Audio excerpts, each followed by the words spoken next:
નમસ્કાર, ધર્મલોકમાં આપનું સ્વાગત છે. હું છું કૃષ્ણા. દર્શક મિત્રો, બૃહસ્પતિ એટલે કે ગુરુ એ નવગ્રહોમાં સૌથી મોટો ગ્રહ છે. એવું કહેવાય છે કે બધા જ કાર્યો આપણે ગુરુના કારણે કરી શકીએ છીએ. નોકરી મેળવવી હોય, લગ્ન હોય કે પછી વિદ્યાને સંબંધિત જો કોઈ પણ કામ હોય તે ગુરુથી જ શક્ય બને છે. ત્યારે ગુરુ ગ્રહનો શું મહિમા છે, કયા ઉપાયો કરવાથી ગુરુને પ્રસન્ન કરી શકાય, તે તમામ વાતો આજે જણાવીશું ધર્મલોકમાં.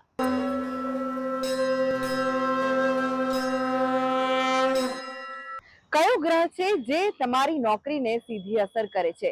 કયો ગ્રહ છે જેના ઉપાયો કરવાથી, જેને પ્રસન્ન કરવાથી તમારી નોકરીમાં તમને મનચાહું ફળ પ્રાપ્ત થાય છે? કયો ગ્રહ છે જે તમારી નોકરી બચાવશે અને નોકરીમાં તરક્કી અપાવશે? તો તે છે ગુરુ ગ્રહ. ગુરુ ગ્રહ કેવી રીતે તમારી નોકરીમાં અસર કરે છે, કયા ઉપાયો કરવા જોઈએ, ચાલો જાણીએ. બૃહસ્પતિ સૌથી મોટો ગ્રહ છે. બૃહસ્પતિ ગ્રહના કારણે જ આપણે આપણા દરેક કાર્ય પૂર્ણ કરી શકીએ છીએ. બુદ્ધિ વિદ્યાનો કારક બૃહસ્પતિ ગ્રહને માનવામાં આવે છે. ભગવાનથી પણ ઊંચું છે જેનું સ્થાન, જેનાથી મળે છે જ્ઞાનનું વરદાન. કરો ગુરુનું ધ્યાન, મળશે નોકરીમાં તરક્કીનું વરદાન. કારણ કે બૃહસ્પતિને ગુરુની ઉપાધિ આપવામાં આવી છે અને ગુરુ તો હંમેશાથી સર્વોચ્ચ સ્થાન ધરાવે છે. જ્યોતિષના જાણકારોનું માનવું છે કે ગુરુ ગ્રહ તમારી નોકરી અને ધંધાના ઉતાર ચઢાવ સાથે સંકળાયેલો છે. જો કુંડળીમાં ગુરુ ગ્રહની કૃપા મળી જાય તો નોકરી અને વ્યવસાયમાં તરક્કી મળી શકે છે, કારણ કે બૃહસ્પતિનો સીધો સંબંધ નોકરીથી છે. બૃહસ્પતિ અપાવશે નોકરી. બૃહસ્પતિ નાણાં, કાનૂન અને શિક્ષા સાથે સંબંધિત છે. જો ગુરુ મજબૂત હોય તો નાની ઉંમરમાં જ નોકરી મળી જાય છે. ગુરુ નોકરીની આય અને વ્યયને સંતુલિત રાખે છે. નોકરી આમ તો શનિની કૃપાથી મળે છે, પણ નોકરીમાં સ્થિરતા અને ઉન્નતિ ગુરુ અપાવે છે. જો ગુરુ કમજોર હશે તો ઓછા પગારની નોકરી કરવી પડી શકે છે. કમજોર ગુરુથી વારંવાર નોકરીમાં મુશ્કેલી આવે છે. ગુરુની કૃપા જો મળી જાય તો દરેક સમસ્યાનું સમાધાન મળી શકે છે. જો ગુરુના કારણે નોકરી નથી મળી રહી તો ગભરાશો નહીં, કારણ કે એવા કેટલાક ઉપાયો તમને જણાવીશું જેની મદદથી તમે ગુરુને પ્રસન્ન કરી શકશો.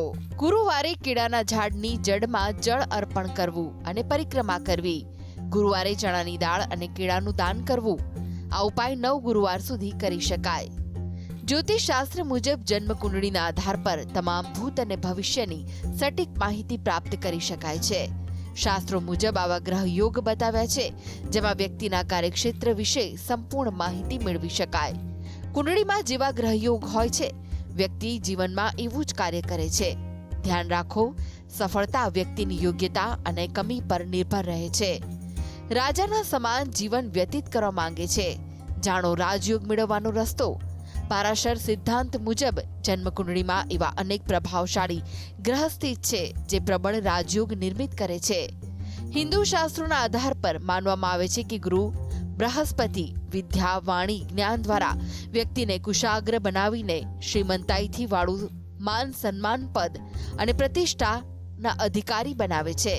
તમે પણ સરકારી નોકરી, પ્રમોશન અથવા વેતનમાં વધારો ઈચ્છો છો? શિક્ષાના ક્ષેત્ર સાથે સંબંધિત કોઈ પણ સમસ્યાનું નિવારણ ઈચ્છો છો? તો શાસ્ત્રોમાં બતાવ્યા પ્રમાણે ગુરુવારના કવચનો પાઠ રોજ કરો.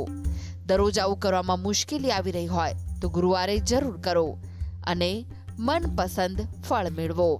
જો ગુરુના કારણે નોકરીમાં અસ્થિરતા આવી રહી હોય તો રોજ સવારે હળદર મેળવીને સૂર્યને જળ અર્પણ કરવું. સાથે જ ગુરુગ્રહનો મંત્ર કરવો. એક પીળો રૂમાલ સાથે રાખવો. જો થઈ શકે તો ગુરુવારે ઉપવાસ રાખવો. જીવન છે તો પરેશાનીઓ છે, સુખ છે તો દુઃખ પણ છે. જીવનમાં અનેક ઉતાર ચઢાવ પણ આવતા રહેવાના. ખરાબ સમયમાં પણ હિંમત ન હારવી અને થોડાક ઉપાયોથી ગ્રહોને અનુકૂળ બનાવી દરેક સમસ્યાનું સમાધાન સંભવ છે. ગુરુગ્રહની કૃપા જો જીવનમાં મળતી રહેશે તો નોકરી અને વ્યવસાયમાં તરક્કી મળતી રહેશે. તો તમે આ ઉપાયોને અનુસરો અને પોતાના ગુરુની કૃપા પ્રાપ્ત કરો. Dharmalok desk, GSTV.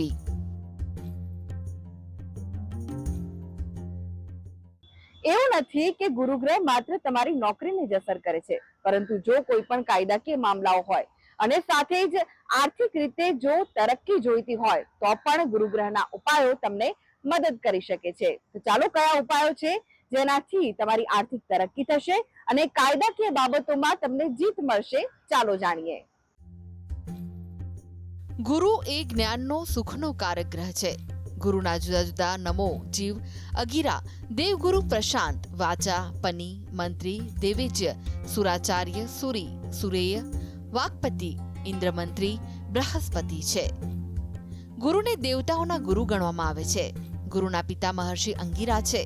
મહર્ષિ અંગિરાના પત્નીને સનતકુમારે પુત્ર પ્રાપ્તિ માટે વ્રત કરવા કહ્યું અને તે અંગેની વિધિ શીખવી હતી. તેમણે પૂરા ભક્તિભાવ અને આસ્થાથી વ્રત કરતા ઈશ્વર તેમના પર પ્રસન્ન થયા. તેમના ઘરે પુત્ર રત્નનો જન્મ થયો. જ્ઞાનના દેવતા તરીકે ઓળખાતા આ પુત્રનું નામ છે ગુરુ. ગુરુ અપાવશે કાયદાકીય ગૂંચવણથી છુટકારો. ગુરુ બનશે ધન કમાવાનો સહારો. દૂર થઈ જશે તમામ દુઃખ. ગુરુ ગ્રહની જો કૃપા મળી જાય તો જીવનમાં ખુશીઓનો સંચાર થઈ શકે છે. મામલો ગમે તે હોય, ગુરુની કૃપાથી તમે દરેક સમસ્યાઓથી છુટકારો પામી શકો છો. જ્યોતિષના જાણકારોનું માનવું છે કે જો કાયદાને લગતી કોઈ પણ સમસ્યા હોય તો ગુરુ તમને આ તમામ મુશ્કેલીઓમાંથી છુટકારો અપાવશે. કાયદાકીય ગૂંચવણમાં ગુરુ આપશે સાથ. જળમાં કેસર નાખીને સ્નાન કરવું. રોજ સવારે હળદરવાળું પાણી સૂર્યને અર્પિત કરવું. ગુરુવારે પીળા દોરાના સોના અથવા પિત્તળના ટુકડાને બાંધી ગળામાં ધારણ કરો. નાણાં અને આર્થિક જરૂરતને પણ ગુરુ દૂર કરી શકે છે. જો આર્થિક પરેશાનીઓમાંથી પસાર થઈ રહ્યા છો તો આ ઉપાયો તમારા માટે છે. રોજ સવારે સૂર્ય સમક્ષ ગુરુ મંત્રનો જાપ કરવો. દર ગુરુવારે ચણા અને ગોળનું દાન કરવું. પોતાની પાસે એક પીળો રૂમાલ રાખવો. કેટલીક ઉલઝનો એવી હોય છે કે જે ક્યારે સુલઝવાનું નામ જ નથી લેતી, પણ જો તમારી કુંડળીના ગ્રહો અનુકૂળ છે તો પછી તમને દરેક સમસ્યામાંથી છુટકારો મળી જાય છે. જો કુંડળીમાં ગુરુ કમજોર હોય તો અનેક સમસ્યાઓનો સામનો કરવો પડે છે. જીવનને કેવી રીતે પ્રભાવિત કરે છે ગુરુ? નવગ્રહમાં બૃહસ્પતિને ગુરુ અને મંત્રણા કારક માનવામાં આવે છે. ગુરુનો રંગ પીળો છે જે ધન અને જ્ઞાનને નિયંત્રિત કરે છે. સોનું, તિજોરી, કાયદો, ધર્મ, મંત્ર અને સંસ્કાર ગુરુના આધીન છે. પાચન તંત્ર, પેટ અને વયની સીમાથી ગુરુનો સંબંધ છે. 5 તત્વોમાં આકાશ તત્વનો આધિપતિ ગુરુ છે. અત્યાર સુધી તમે જાણ્યું કે ગુરુની કૃપાથી નોકરીમાં તો ઉન્નતિ મળે જ છે, પણ કાનૂન અને આર્થિક ક્ષેત્ર સાથે જોડાયેલી પરેશાનીઓ પણ દૂર થઈ જાય છે. Dharmalok desk, GSTV. તો દર્શક મિત્રો, ગુરુગ્રહ વિદ્યાભ્યાસમાં કેવી રીતે મદદરૂપ થાય છે? ગુરુગ્રહના એવા કયા ઉપાયો છે જેનાથી બુદ્ધિ વધે છે, વિદ્યા અભ્યાસ સારો રહે છે, તેના વિશે પણ જાણીએ. શિક્ષા અને વાણીનું વરદાન માં સરસ્વતીની કૃપા વિના શક્ય નથી. પણ માતા સરસ્વતીની કૃપા ત્યારે જ મળે છે જ્યારે તમારા પર હોય ગુરુની કૃપા. જો ગુરુ કૃપા તમને મળી જાય તો શિક્ષામાં પણ તમે આગળ વધી શકો છો, સફળતા મેળવી શકો છો. અને તેના માટે તમારે કરવા પડશે કેટલાક ઉપાયો. તો ચાલો જાણીએ તે કલ્યાણકારી ઉપાયો. શિક્ષા પ્રાપ્તિ માટેના ઉપાયો. રોજ સવારે અને સાંજે ગાયત્રી મંત્રનો જાપ કરવો. હળદરનું તિલક માથા અને કંઠ પર લગાવવું. સોના અથવા પિત્તળની વીંટી તર્જનીમાં ધારણ કરવી. પોતાની કલમ બીજાઓને ન આપવી. બૃહસ્પતિના મંત્રનો જાપ કરવો. તો તમે સમજી ગયા હશો કે ગુરુની કૃપા તમારા જીવનમાં કેટલી મહત્વની છે, અને એટલે જ આ બધા ઉપાયો કરીને ગુરુ કૃપા પ્રાપ્ત કરી શકો છો. ગુરુ એ જ્ઞાન સુખનો કારક ગ્રહ છે. ગુરુના જુદા જુદા નામો જીવ, અગિરા વગેરે છે. ગુરુ પ્રભાવક વ્યક્તિ પીળી આંખવાળી, બુદ્ધિશાળી, જાડા શરીરવાળો, ક્રૂર પ્રકૃતિનો, કંઈક પીળાશવાળી તેમજ વધારે ચરબીવાળી ઊંચી જાણવો. ગુરુની ઉંમર 30 વર્ષની જાણવી. ગુરુ સત્વગુણી જાણવો. ગુરુ ધન મીન રાશિનો સ્વામી છે. ગુરુ શુભ ગ્રહ છે. ગુરુ કર્ક રાશિમાં ઊંચનો બને છે, જ્યારે કે ગુરુ મકર રાશિમાં નીચનો બને છે. ગુરુ ધન રાશિમાં આવીને 10 અંશ સુધી મૂળ ત્રિકોણનો રહે છે, બાદમાં સ્વગ્રહી બને છે. ગુરુ પુરુષ ગ્રહ છે. ગુરુનો વર્ણ બ્રાહ્મણ જાણવો. ગુરુનો રંગ પીળો. ગુરુનો સ્વામી ઇન્દ્ર છે. ગુરુ ઈશાન ખૂણાના સ્વામી છે. ગુરુ સરખે ભાગે જુએ છે. જેની કુંડળીમાં ગુરુ સ્ટ્રોંગ હોય તેની સાથે સાસરી હોય કે પિતા પક્ષ પણ પરિવારમાં ભારે માન મોભો ભોગવે છે. વ્યક્તિની સમજણની ચોમેર સરાહના થતી રહે છે. લોકો તેમની સલાહ સૂચન લેતા પણ જોવા મળે છે.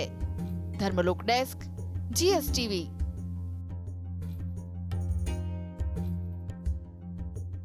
તો આ સાથે જ આગળ જોઈશું વિશેષ રજૂઆત સુખની શોધમાં, તે પહેલા લઈએ વિરામ।